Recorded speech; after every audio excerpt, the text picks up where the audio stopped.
A'ja Wilson is officially losing it.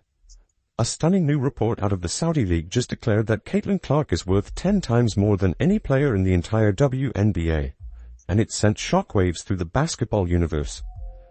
Overseas sponsors are calling Clark a billion-dollar engine for women's hoops, while the league's own MVP is sitting there wondering how she suddenly became a side note. Clark's value isn't just surprising, it's humiliating for everyone who thought the WNBA was the top of the mountain. There's been numbers that have kind of been thrown around on what kind of contracts they could offer some of these players, and 50 million was one of the numbers that they could reportedly throw at a player like Caitlin Clark. So how did a sophomore from Iowa turn into an international money machine? And why did it make A'ja completely snap? The Saudi report didn't just list salaries, it measured power. And when those numbers dropped, they exposed a brutal truth the league's been hiding for months. Caitlin Clark isn't just the most valuable player, she is the brand. A'ja might own the paint, but Clark owns the planet. Her name alone moves millions. Jersey sales, ticket prices, sponsorship deals. If her name's attached, it prints money. According to the report, Clark's projected market value in Saudi's new women's league could hit $50 million a year, with global brands lining up to attach their logos to her image. That's when A'ja's calm veneer cracked. Because this isn't some random player we're talking about.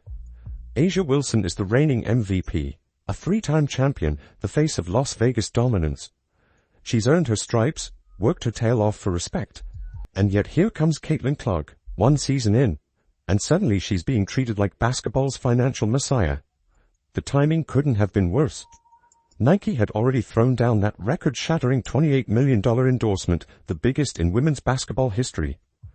But after the big announcement, silence.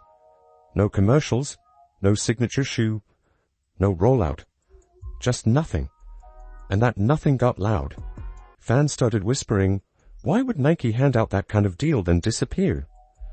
Rumors started flying that Nike was scared, terrified of the backlash if they gave a white rookie her own shoe before A'ja Wilson, their longtime MVP-level athlete. That's when A'ja dropped her now infamous cryptic post. What's delayed isn't denied. She didn't name names, but everyone knew who it was about. Translation: I'm tired of being ignored. And that one line lit social media on fire. The internet split in two. Half said Clark's rise was great for the game. The other half said it was favoritism, proof of who the media chooses to crown. But underneath the noise, the real tension bubbled up. Race, marketability, and what actually sells in women's sports. Analysts brought up history, how Cheryl Swoops was the first woman to get a signature Nike shoe in the 90s, a groundbreaking moment. But since then, nearly every woman with a shoe line had been white. So when Nike crowned Clark before Wilson, it didn't feel like progress, it felt like repetition. Then came the next bombshell. Leaked reports claimed Nike was delaying Clark's shoe launch until 2026 for optics. They supposedly didn't want to upset WNBA fans by putting Clark's line out before Wilson's. If true, that meant Nike had boxed itself into a mess so big they froze, trying to please everyone and pleasing no one. Meanwhile, Europe and the Middle East didn't care about optics. They saw dollar signs. Clark's highlights were trending in multiple languages. Her name was selling out US arenas, and overseas fans were literally begging their clubs to sign her for the off-season. That's when A'ja's frustration boiled over. She had just led her team to another dominant season. And still, every conversation came back to Caitlin Clark. Every headline, every talk show, every sponsorship discussion. A'ja's defenders pushed back, saying she deserved equal treatment, that she is the WNBA's foundation, that she earned her status through championships, not media hype. But numbers don't care about feelings. Caitlin Clark was outdrawing the entire league. The Saudi valuation confirmed it. Her global influence, fan engagement, and commercial pull dwarfed everyone else. This wasn't just about 2 stars. It became a bigger question. What defines value in sports? Dominance or demand? And while A'ja Wilson saw a newcomer stepping the line, the rest of the world saw something else entirely. The first true global superstar of women's basketball. Then came the twist nobody saw coming. After months of silence, Nike finally broke through the tension. they announced A'ja Wilson's long-awaited signature shoe, the A1, set for release in 2025. Fans celebrated like it was vindication. Finally, justice. But then the truth leaked. A'ja had known about it for 2 years. She'd been under a non-disclosure agreement the whole time. So while fans fought her battles online, accusing Nike of disrespect and favoritism, A'ja already had her own deal secured. That revelation flipped the story upside down. It meant the supposed rivalry, the anger, the outrage, had all been fueled by rumor and bad timing. Nike hadn't snubbed her, they were just slow-rolling the campaign. But by that point it didn't matter. The public had already chosen their icon. The momentum belonged entirely to Caitlin Clark. While Nike quietly managed internal politics, Clark was rewriting basketball history in real time. She wasn't just selling jerseys, she was selling out NBA arenas. Her games turned into events. Networks fought for broadcasting rights. Overseas leagues started circling like sharks, including that same Saudi league prepared to drop life-changing money just to get her on their court. So when A'ja Wilson's shoe finally hit stores, it didn't land like a triumph. It landed like a footnote. Because no matter how big her brand got, the narrative was already sealed. Caitlin Clark isn't chasing anyone. The world is chasing her. And that's what really stings. Because for A'ja, this was never just about the paycheck. It was about validation. Years of work, 3 championships, multiple MVPs, and still, all anyone talks about is Clark, the one who didn't wait her turn, the one who broke the system and rewrote the rulebook. Look like the WNBA has become the laughingstock of all sports, man, because the ticket prices are horrendous. This is a championship game, dawg. The Las Vegas Aces versus the Phoenix Mercury, and I'm telling you right now, this is probably going to be one of the lowest rated WNBA finals in a mighty long time. The WNBA finals imploded. Tickets are practically being handed out like coupons, and fans are leaving arenas shaking their heads. What happened to the league that spent all summer bragging about its record-breaking growth? How did it go from sold-out crowds to $6 championship seats and echoing bleachers? And why is A'ja pointing fingers at the one person who isn't even there? Oh, what a tangled web we weave when we choose to deceive. When are numbers not what the numbers are when you see them? Oh, sure feels like there might be some funny business going on. Is there a little nasty work going on behind the scenes? Little abracadabra bewitched action? Hey, Stephanie White knows this one.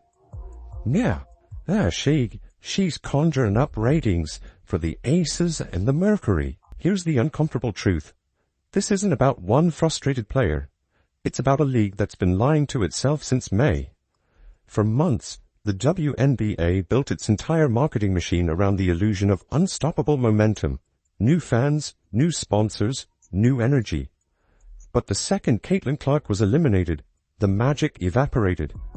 The historic finals have turned into a ghost town. The Las Vegas Aces Arena, which once looked like the hottest ticket in women's sports, can't even fill half its seats for a championship game. 2 nights in a row, the stands looked emptier than a mid-season scrimmage. Ticket prices, $25. Some even dropped below $6. You could spend more on a parking pass or a Caitlin Clark t-shirt than an actual final seat. It's surreal. The same league that bragged about record attendance now looks like it's hosting a clearance event. And Wilson's reaction? Pure frustration. Instead of asking what went wrong, she's blaming Clark and her fans for killing the energy. But that's the twisted part. Those fans are the ones who built the hype in the first place. When Caitlin Clark stepped onto a WNBA court, everything changed. Ticket sales exploded overnight. Opposing teams who couldn't fill half a gym suddenly had sellouts. Merchandise sold out, and every broadcaster in the country wanted a piece of the action. Clark didn't just play basketball, she turned the league into a cultural phenomenon. But rather than celebrate her, too many inside the league treated her like an intruder. Jealous fouls, petty social media posts, snide interviews. Now the bill has come due. Without Clark, there's no buzz, no spark. The finals feel like a wake. The camera pans the crowd, and you can literally count empty rows behind the analysts. The broadcast team keeps raising their voices just to fill the silence. It doesn't feel like a championship. It feels like a scrimmage being streamed on public access. For a league that's been shouting growth all year, that's a brutal reality check. Look at the receipts.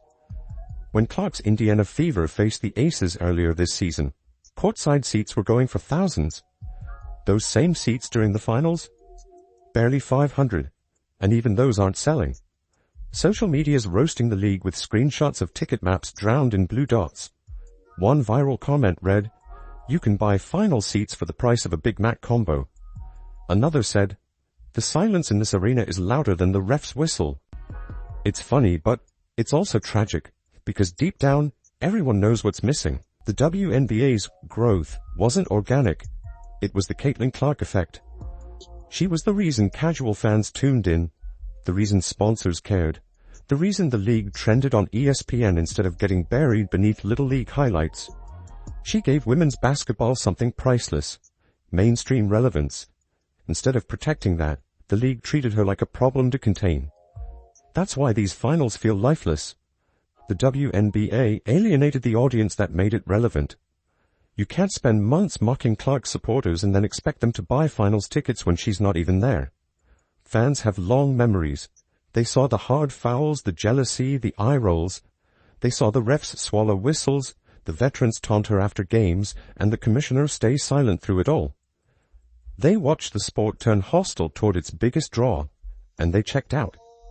Meanwhile, Kathy Engelbert's still out there smiling for cameras, insisting the league's never been stronger. Really? Because when your finals ticket costs less than 3 games at a bowling alley, that's not strength, that's embarrassment. Even players are starting to break ranks. Sophie Cunningham hinted that leadership's disconnected. Nafisa Collier has echoed the same frustration. The cracks are visible and they're widening fast.